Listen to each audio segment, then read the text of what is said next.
Hello friends, welcome to ISS platform. आज है 25 October और 25 अक्टूबर करेंगे हम current affair from the Hindu, Indian Express और पीआईबी।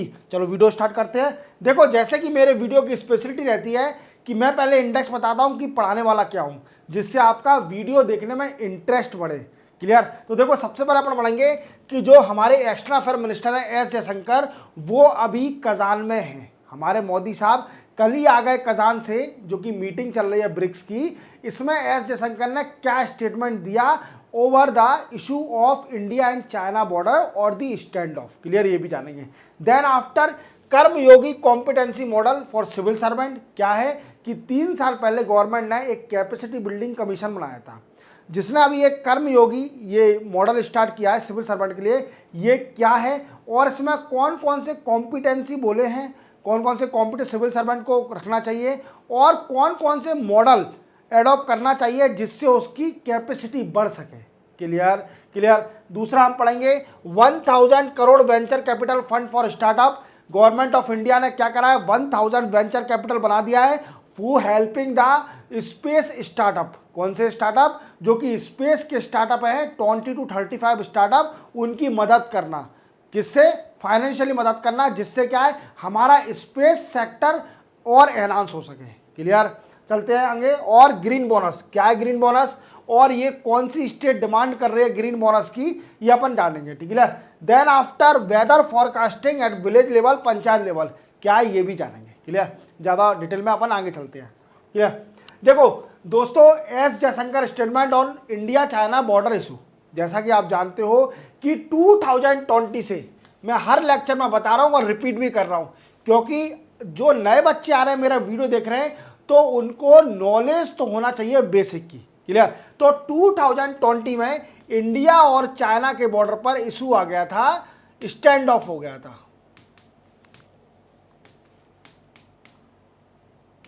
स्टैंड ऑफ हो गया था। क्लियर?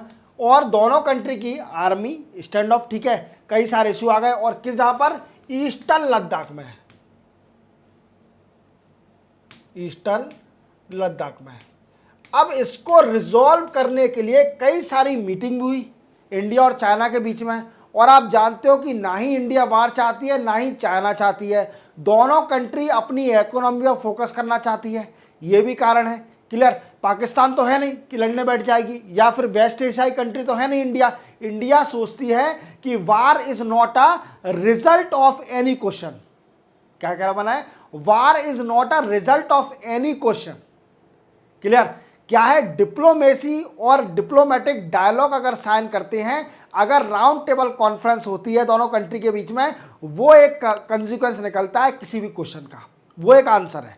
डायलॉग और डिप्लोमेसी, मीटिंग करिए, वो एक डायलॉग है। क्लियर? वो एक सबसे बड़ा सॉल्यूशन है।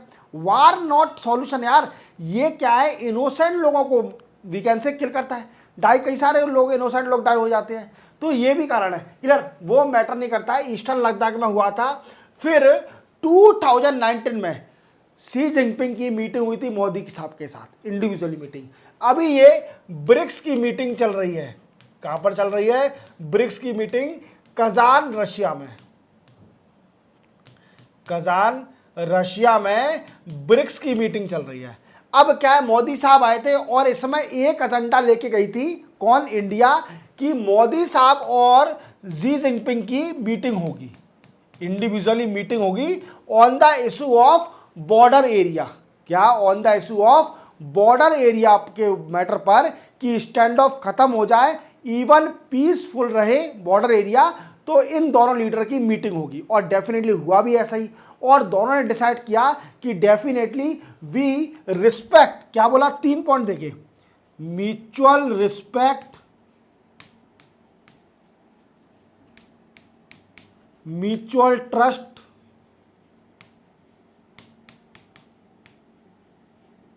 और म्यूचुअल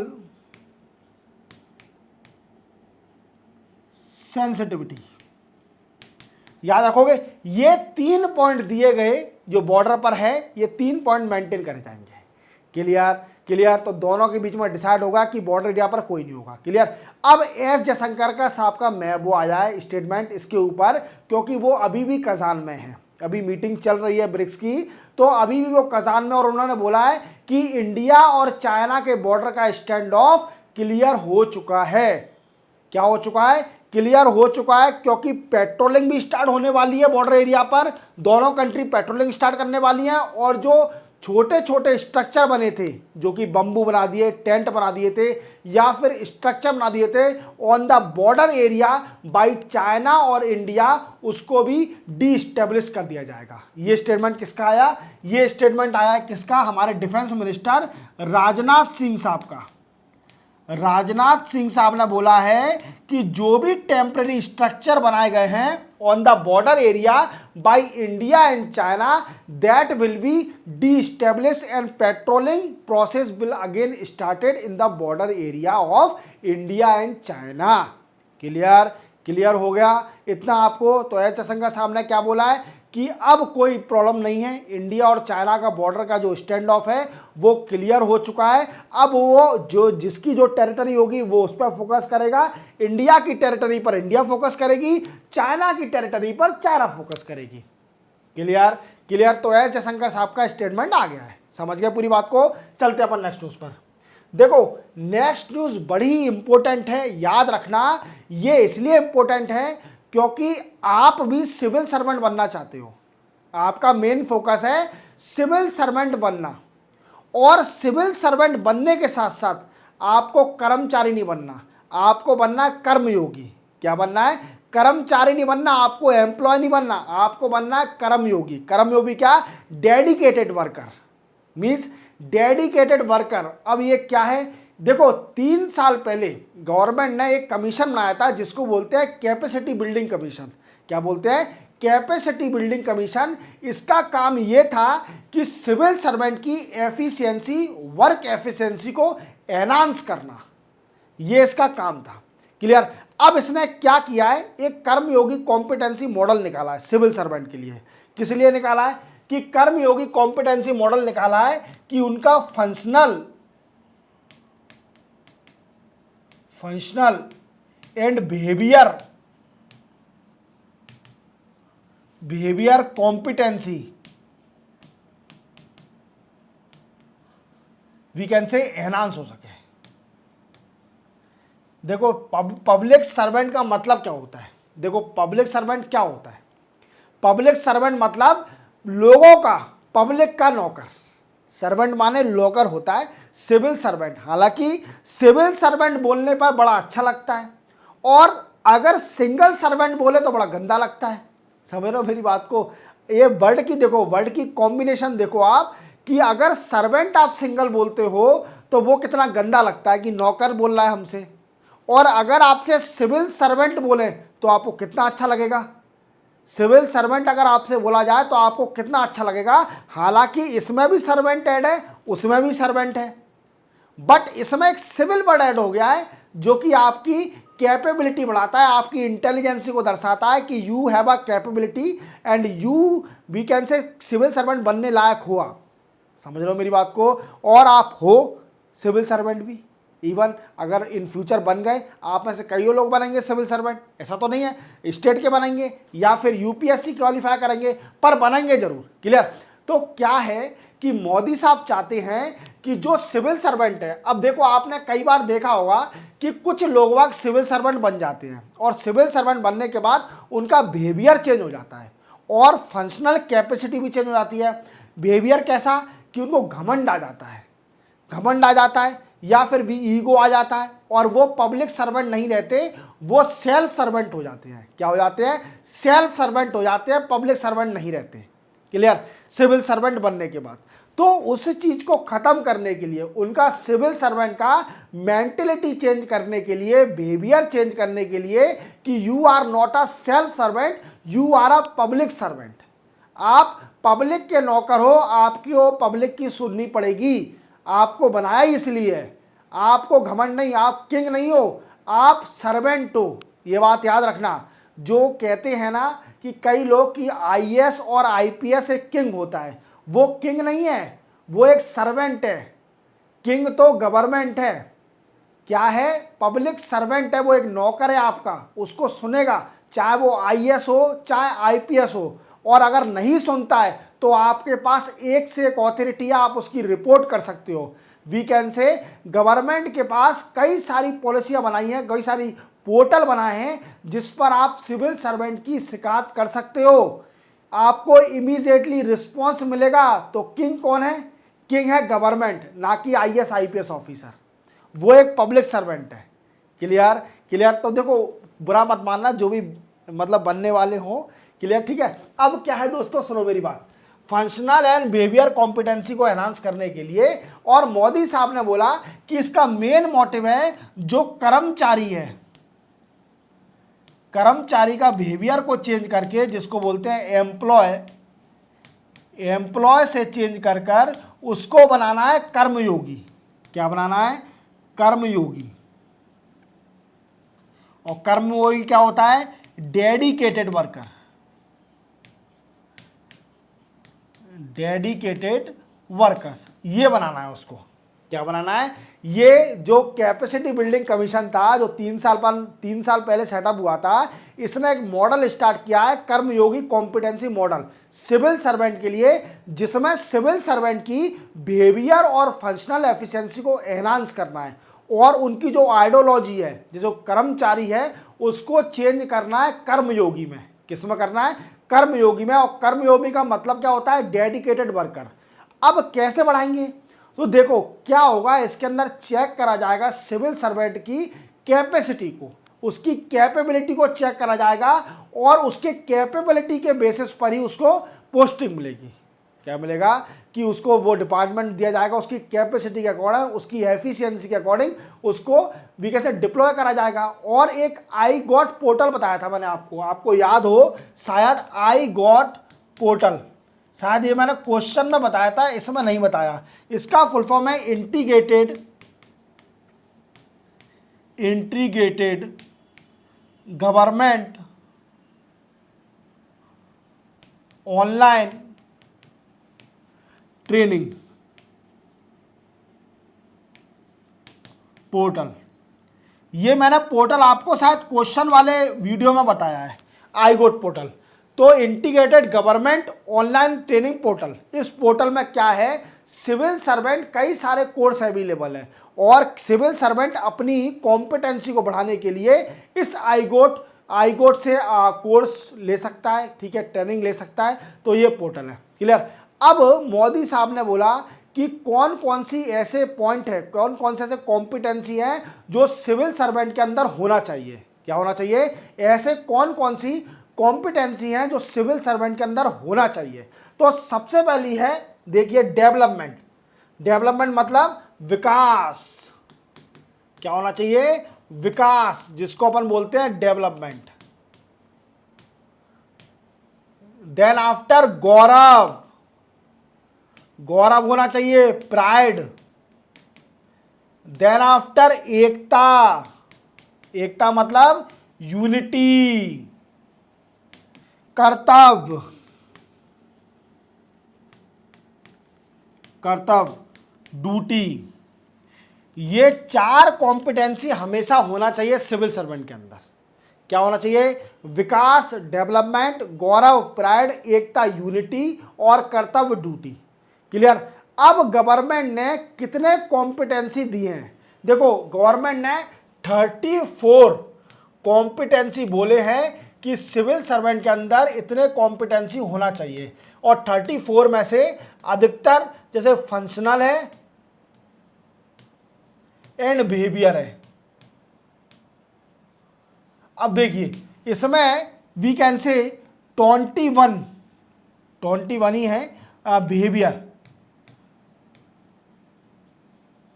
21 बिहेवियर नहीं, 21 शायद फंक्शनल है, सॉरी, 21 फंक्शनल और 13 बिहेवियर, मैं कंफ्यूज हो गया था, 13 बिहेवियर है और 21 फंक्शनल है।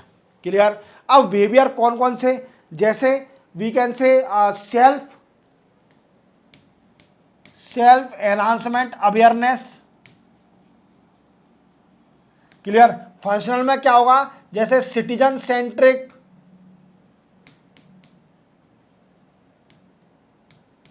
क्लियर, सिटीजन सेंट्रिक पे काम करें। क्लियर, इतना समझ में आ गया? तो आपको पूरी तरह समझ गया होगा कि कर्मयोगी कॉम्पिटेंसी मॉडल क्या है सिविल सर्वेंट के लिए। और मैंने आपको क्वेश्चन वीडियो में यह भी बताया था कि कर्मयोगी वीक क्या है। अभी हमारे इंडिया में कर्मयोगी वीक चल रहा है, जिसमें क्या है, सिविल सर्वेंट के कॉम्पिटेंसी को बढ़ाने के लिए, क्लियर, एफिशिएंसी को एनहांस करने के लिए कर्मयोगी वीक चल रहा है। और इसी के साथ कैपेसिटी बिल्डिंग कमीशन जो कि 3 साल पहले सेटअप हुआ था, उसने एक अभी कर्मयोगी कॉम्पिटेंसी मॉडल निकाला है to enhance the functional and behaviour competency of the civil servant. Clear clear, चलते अपन नेक्स्ट उस पर। नेक्स्ट है 100 crore venture capital fund for space startup. देखो, आप जानते हो कि हमारा इसरो कब सेटअप हुआ था? 1969 में। जैसे आप सिंपल है तो बच्चों वाला क्वेश्चन है, पर मैं आपको एक वीकेंड से बनाने के लिए, अच्छे से समझाने के लिए आपको बता रहा हूं। अब इसरो ने 1969 में सेटअप हुआ और इसरो ने कितनी कैपेबिलिटी कर ली वीकेंड से और वर्ल्ड में नाम कर लिया। और ISRO one of the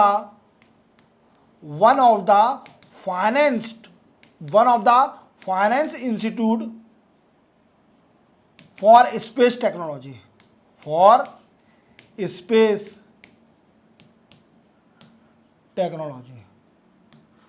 one of the finance institute for space technology. कई सारी मिसाइल, कई सारे इवन सैटेलाइट लॉन्च कर दिए इसरो ने। क्या करें? कई सारी मिसाइल, सैटेलाइट लॉन्च करके रखी है इसरो ने। और हमारा इसरो वर्ल्ड में जाना जाता है, क्या जाना जाता है, कि ये भी नासा के बराबर ही है। ये याद रखना, इसरो छोटी मोटी वो नहीं है ऑर्गेनाइजेशन, ये बहुत बड़ी ऑर्गेनाइजेशन है अभी इन दैट टाइम। और 1969 में बताओ बनी अभी इसरो, और हमने कितनी प्रोग्रेस कर ली। आज 2024 में ISRO is considered as a one of the finance organisation in world. देख रहे हो आप, इसरो ने कितना नाम रोशन किया है। अब क्या है दोस्तों, हमारे यहाँ एक बड़ी प्रॉब्लम है। क्या है? प्राइवेट का पार्टिसिपेशन बड़ा कम है स्पेस में। क्या है? प्राइवेट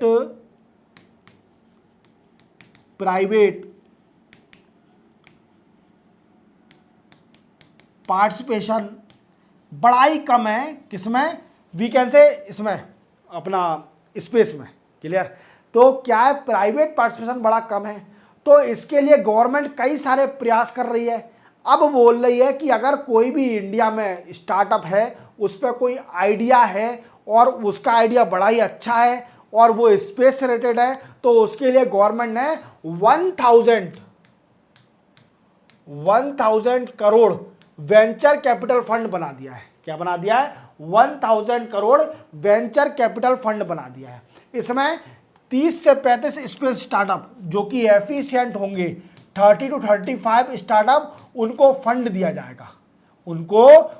जाएगा। और सैटेलाइट टेक्नोलॉजी, लॉन्च व्हीकल और स्पेस एप्लीकेशन पर, क्या है, सैटेलाइट टेक्नोलॉजी, लॉन्च व्हीकल, इन पे ज़्यादा फोकस करा जाएगा। इवन इससे क्या है कि इंडिया का ग्लोबल स्पेस पोजीशन एनहांस हो जाएगा। अब देखा जाए तो हमारे इंडिया में अभी स्पेस का रेशो है सिर्फ ओनली $8.4 बिलियन।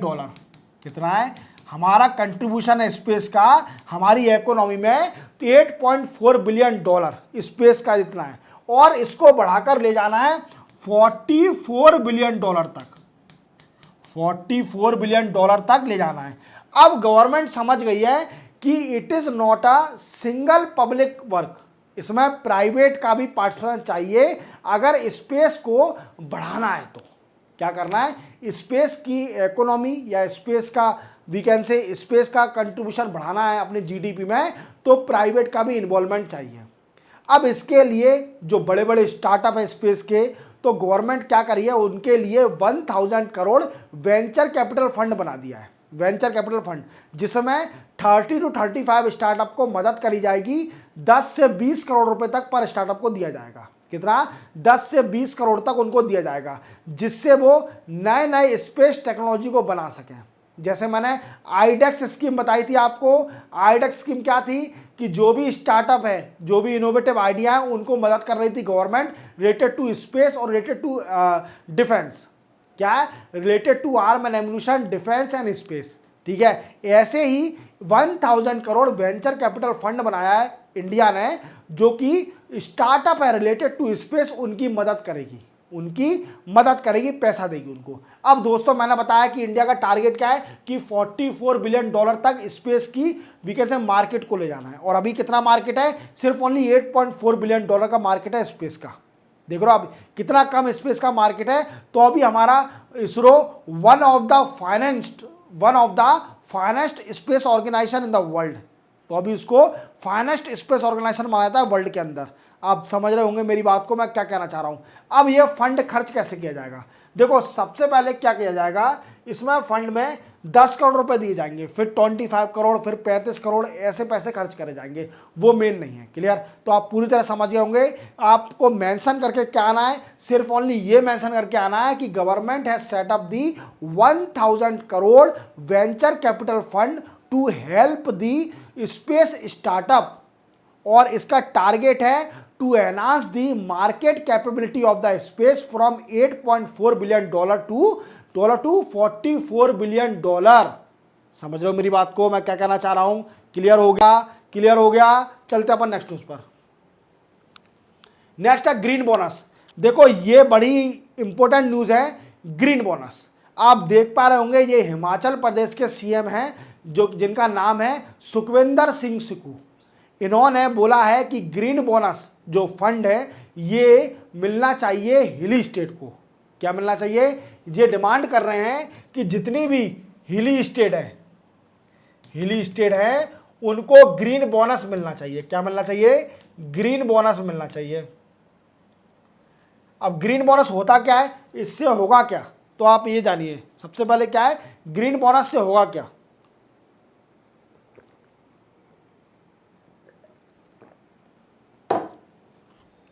जैसे आप जानते हो कि जो हिली स्टेट है वहां पर क्या है, जो नेचुरल रिसोर्स डिप्लीट होते जा रहा है, और जो फॉरेस्ट कवर है, जो भी फॉरेस्ट है वो उनका डिफॉरेस्टेशन होते जा रहा है। क्या होते जा रहा है, डिफॉरेस्टेशन होते जा रहा है। और ये किससे लीड कर रहा है, लीड टू नेचुरल डिजास्टर। कई सारे नेचुरल डिजास्टर इससे आ सकते हैं। क्या है, इससे कई सारे नेचुरल डिजास्टर आ सकते हैं अगर फॉरेस्ट कवर और ये नेचुरल रिसोर्स डिप्लीट हो गया तो हिली स्टेट में। क्लियर, जैसे लैंडस्लाइड हो गया या फिर फ्लड हो गया, ये कई सारे आप देख रहे हो हिली स्टेट में आ रहे हैं। उत्तराखंड, हिमाचल प्रदेश ये बड़ी परेशान है, जम्मू कश्मीर, क्लियर, जैसे सिक्किम ये सारे परेशान हैं लैंडस्लाइड और इन चीज़ों से। ठीक है, वायनाड में भी हुआ था लैंडस्लाइड। तो क्या ये हिली स्टेट है, और हिली स्टेट को भी, जैसे हिमालयन स्टेट है ये हिली स्टेट कहलाती है। वायनाड तो एक सिटी है, ठीक है, वो हिली है, एक कंसिडर करी जाती है, तो उसको भी अपन ले सकते हैं। क्लियर, तो ग्रीन बोनस का मतलब है कि सेंट्रल गवर्नमेंट फंड दे हिली स्टेट को additionally for protection of forest cover and natural resource. क्या है ग्रीन बोनस, क्या है कि Himachal Pradesh CM has demanded the green bonus from the centre to protect the natural resource और forest cover in hilly state. तो उन्होंने बोला कि सारे हिली स्टेट को ग्रीन बोनस एडिशनली मिलना चाहिए, जिससे क्या है वो प्रोटेक्ट कर सके अपने फॉरेस्ट कवर को और नेचुरल रिसोर्स को। क्लियर, सिंपल थी, ज़्यादा बड़ी न्यूज़ नहीं है। चलते हैं अपन नेक्स्ट न्यूज़ पर। नेक्स्ट है weather forecasting at village level. क्या है दोस्तों, जैसे आप जानते हो कि राजीव रंजन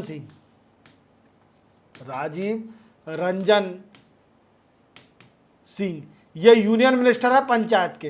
किसके हैं, पंचायत के यूनियन मिनिस्टर हैं। इवन यूनियन मिनिस्टर, और ये फिशरी एनिमल हस्बेंड्री के भी यूनियन मिनिस्टर हैं। 2 मिनिस्ट्री होल्ड करे हैं, ये पंचायती राज मिनिस्ट्री भी होल्ड करे हैं और फिशरी और एनिमल हस्बेंड्री भी मिनिस्ट्री होल्ड करे हैं। क्लियर, और दूसरे मिनिस्टर हैं डॉक्टर जितेंद्र सिंह। कौन है, डॉक्टर जितेंद्र सिंह। देखो ये कौन सी मिनिस्ट्री होल्ड करे हैं, ये science and technology ministry hold करे हैं। और दूसरे हैं, तीसरे प्रोफेसर एसपी सिंह बघेल जो कि मिनिस्टर ऑफ स्टेट है पंचायती राज के। क्लियर, अब इन तीनों ने मिलकर क्या किया है दोस्तों कि ये चाहते हैं कि विलेज लेवल या पंचायत लेवल पर वेदर फॉरकास्टिंग भी होना चाहिए। क्या होना चाहिए, वेदर फोरकास्टिंग भी होना चाहिए, जिससे जो किसानी कर रहा है, गांव में किसानी कर रहा है, तो उसे क्लाइमेट और वेदर के बारे में इंफॉर्मेशन होना चाहिए। क्या होना चाहिए, क्लाइमेट और वेदर के बारे में इंफॉर्मेशन होना चाहिए पंचायती लेवल पर। जो ग्राम का आदमी है, अगर उसको नॉलेज नहीं होगी कि हमारे यहाँ पर कोई नेचुरल डिजास्टर आने वाला है, या फिर फ्लड आने वाला है, या फिर बारिश ज़्यादा आने वाली है, तो इस चीज़ की नॉलेज नहीं होगी, तो उसकी प्रोडक्टिविटी कैसे बढ़ेगी। उसकी प्रोडक्टिविटी बढ़ाने के लिए वेदर फोरकास्टिंग जरूरी है, विलेज लेवल पर और पंचायती लेवल पर। तो इसलिए क्या है कि गवर्नमेंट ने, जो कि मिनिस्टर हैं, जैसे मैंने बताया राजीव रंजन सिंह, जो कि मिनिस्टर किसके हैं, मिनिस्टर ऑफ पंचायत के, डॉक्टर जितेंद्र सिंह जो साइंस एंड टेक्नोलॉजी के मिनिस्टर हैं, और तीसरे हैं जो मिनिस्टर ऑफ स्टेट है, उनका नाम मुझे याद नहीं आ रहा, क्लियर लिखा है पीछे देख लेना। तो इन तीनों ने मिलकर एक डिसाइड किया है कि सैटेलाइट बेस्ड वेदर फोरकास्टिंग भी इंफॉर्मेशन पंचायती लेवल पर देना चाहिए।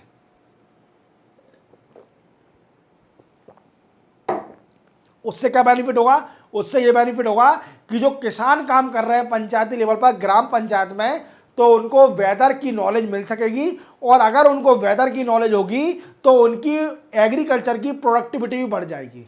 समझ गए मेरी बात को। तो इसी के साथ 25 अक्टूबर के करंट अफेयर कंप्लीट होते हैं। चैनल को सब्सक्राइब और बेल आइकन प्रेस करना ना भूलना। मिलते हैं हम कल नए करंट अफेयर के साथ, तब तक के लिए जय हिंद।